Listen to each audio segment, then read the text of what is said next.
Hi friends, ಎಲ್ಲರೂ ಚೆನ್ನಾಗಿದ್ದೀರಾ ಅಲ್ವಾ? ಬನ್ನಿ ಫ್ರೆಂಡ್ಸ್, ಇವತ್ತು ಒಂದು ಬೆಳ್ಳುಳ್ಳಿ ಗೊಜ್ಜು ಮಾಡೋದು ತೋರಿಸ್ತೀನಿ. ಇದಕ್ಕೆ ಏನೇನು ಇಂಗ್ರೀಡಿಯೆಂಟ್ಸ್ ಬೇಕು ಅಂತಂದರೆ, ಮೊದಲಿಗೆ ಒಂದು ದೊಡ್ಡದು 3 ಬೆಳ್ಳುಳ್ಳಿ ಎಲ್ಲ ಸಿಪ್ಪೆ ತೆಗೆದು ಇಟ್ಕೊಂಡಿದ್ದೀನಿ.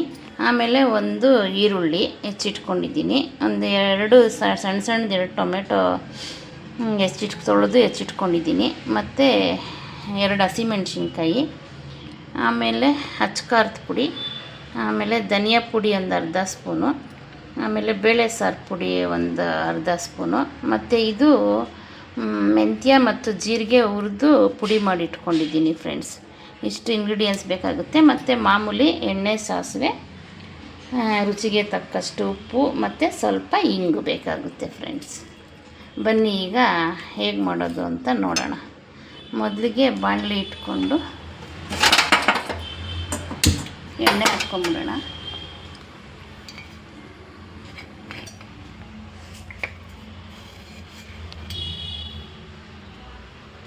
ಇದಕ್ಕೊಂದು ಸ್ವಲ್ಪ ಎಣ್ಣೆ ಜಾಸ್ತಿನೇ ಹಾಕ್ಕೊಂಡ್ರೆ ಚೆನ್ನಾಗಿರುತ್ತೆ.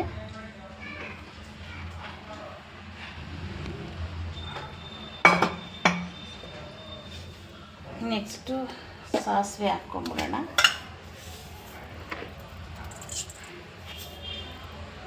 ಸಾಸಿವೆನೂ ಅಷ್ಟೇ ಒಂದು ಸ್ವಲ್ಪ ಜಾಸ್ತಿ ಹಾಕ್ಕೊಳ್ಳೋಣ.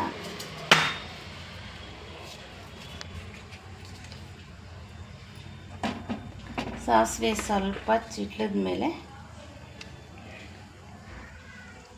ಹಿಂಗೆ ಹಾಕ್ಕೊಂಬಿಡೋಣ.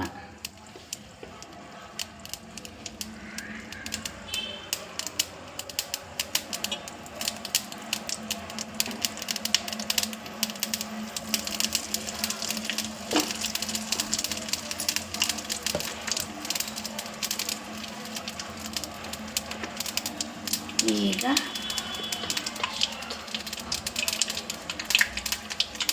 ಹಸಿಮೆಣ್ಸಿನ್ಕಾಯಿ ಹಾಕ್ಕೊಂಡು ಸ್ವಲ್ಪ ಸಿಮ್ಮಲ್ಲಿ ಇಟ್ಕೊಂಡ್ಬಿಡೋಣ ಫ್ರೈ. ಈಗ ಫಸ್ಟು ನಾವು ಇದು ಮಿಕ್ಸಿ ಮಾಡ್ಕೋಬೇಕು. ಫಸ್ಟು ಈರುಳ್ಳಿ ಹಾಕ್ಕೊಂಬಿಡೋಣ, ಆಮೇಲೆ ಟೊಮೆಟೊ ಇದೊಂದು ಸ್ವಲ್ಪ ರನ್ ಮಾಡ್ಕೊಳ್ಳೋಣ.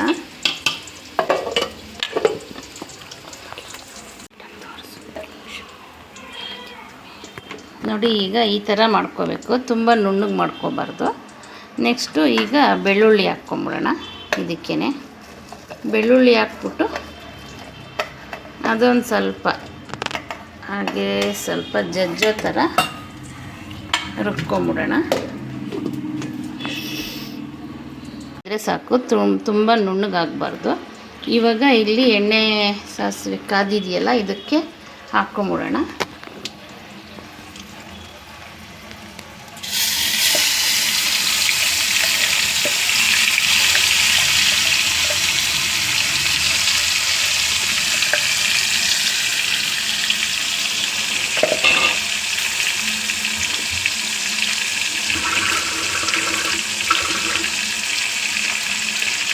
ಇವಾಗ ಇದನ್ನು ಎಣ್ಣೆಯಲ್ಲೇ ಚೆನ್ನಾಗಿ ಹುರ್ಕೊಳ್ಳೋಣ.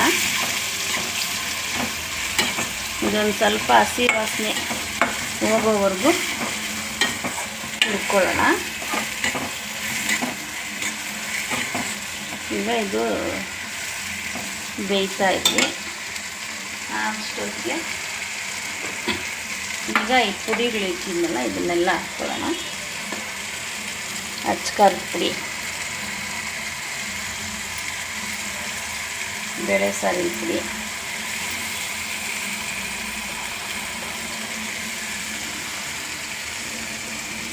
ಆಮೇಲೆ ಜೀರಿಗೆ ಮೆಂತ್ಯ ಪುಡಿ ಮಾಡಿಟ್ಕೊಂಡಿದ್ನಲ್ಲ ಅದು ಹಾಕ್ಕೊಳ್ಳೋಣ.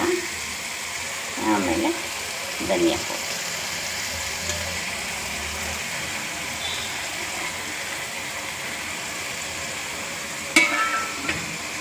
ಈಗ ಇದೆಲ್ಲ ಮಿಕ್ಸ್ ಮಾಡ್ಕೊಳ್ಳೋಣ.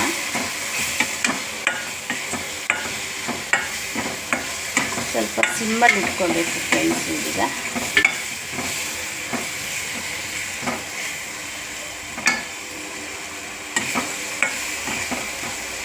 ಯಾರ್ಯಾರು ವಿಡಿಯೋ ನೋಡ್ತಾ ಇದ್ದೀರೋ ಸ್ಟಾರ್ಟಿಂಗಲ್ಲೇ ಸಬ್ ಮಾಡ್ಕೊಂಬಿಡಿ.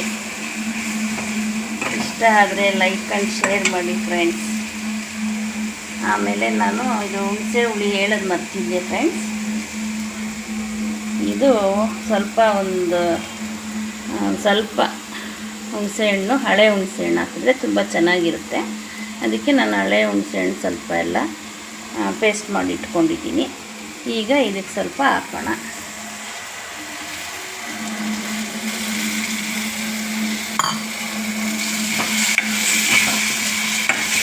ಈಗಲೇ ತುಂಬ ಚೆನ್ನಾಗಿ ಘಮ ಘಮ ಅಂತ ಸ್ಮೆಲ್ ಬರ್ತಾ ಇದೆ ಫ್ರೆಂಡ್ಸ್. ಮತ್ತು ಈಗ ರುಚಿಗೆ ತಕ್ಕಷ್ಟು ಉಪ್ಪು ಹಾಕ್ಬಿಡೋಣ.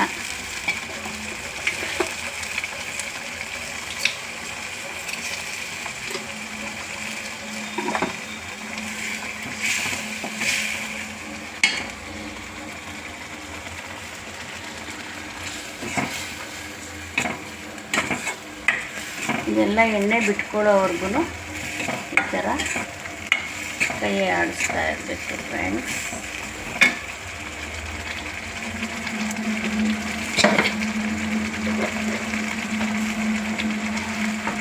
ಸ್ವಲ್ಪ ಅರಿಶಿಣದ ಪುಡಿ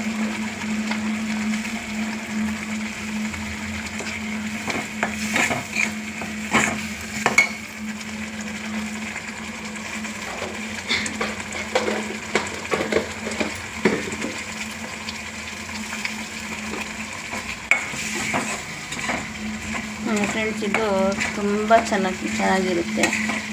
ಅನ್ನಕ್ಕಂತೂ ಬಿಸಿ ಬಿಸಿ ಅನ್ನಕ್ಕೆ ತುಂಬ ಚೆನ್ನಾಗಿರುತ್ತೆ ಫ್ರೆಂಡ್ಸ್. ಇದು ಈ ಗೊಜ್ಜು ಮಾಡಿ ಒಂದು ಗಾಜಿನ ಬಾಟ್ಲಲ್ಲಿ ತುಂಬಿ ಇಟ್ಕೊಂಡ್ರೆ ಫ್ರಿಜ್ಜಲ್ಲಿ ಹಿಡ್ದಿರ ಹೊರಗಡೆನೇ ಇಡ್ಬೋದು ಫ್ರೆಂಡ್ಸ್. ಒಂದು 15-20 ದಿವಸ ಆದರೂ ಇಟ್ಕೋಬೋದು, ಏನು ಕೆಡೋದಿಲ್ಲ, ಹೊರಗಡೆನೇ ಇಟ್ಕೋಬೋದು. ನೋಡಿ ಫ್ರೆಂಡ್ಸ್, ಈಗ ರೆಡಿ ಆಯಿತು.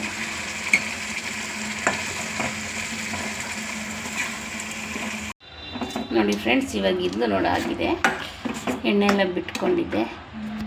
ಈಗ ಇದನ್ನು ಅನ್ನದ ಮೇಲೆ ಹಾಕ್ಕೊಂಡು